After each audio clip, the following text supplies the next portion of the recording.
Dans une vidéo de 15 minutes publiée sur YouTube, le chef de guerre apparaît s'adressant à des émissaires d'officiers gambiens venus négocier la libération des otages. Salif Sadio, très remonté contre la Gambie et les forces de la CEDEAO par l'attaque qu'il a subie, confirme au passage qu'il détient bien les otages.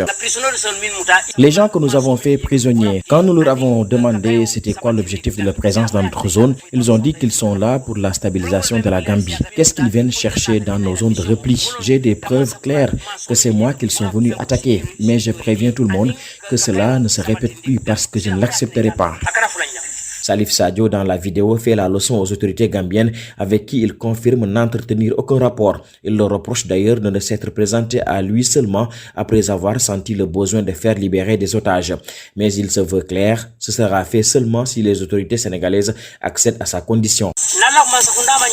Je n'ai aucun contact avec les autorités gambiennes et c'est regrettable. C'est seulement après que vous avez senti le besoin de me rencontrer parce que je détiens des otages que vous voulez faire libérer que vous êtes venu me supplier pour accéder à cette requête. Les prisonniers sont entre mes mains, mais je vais être très clair avec vous. Ils sont en vie et ils sont bien portants, mais je les libère si seulement la condition que je mets sur la table est satisfaite. Salif Sadio est formel, il ne cautionnera pas que la Gambie serve de base arrière aux forces armées sénégalaises sous le manteau de la CEDEAO pour venir s'attaquer à lui. On ne peut pas utiliser la maison de son voisin comme base arrière parce qu'il y a la complicité du voisin. Je vais mettre en garde la Gambie. Je n'accepterai plus qu'elle serve de base arrière aux forces armées sénégalaises sous le manteau de la CEDEAO. Si la Gambie n'arrête pas, je ne vais plus l'épargner dans mon viseur.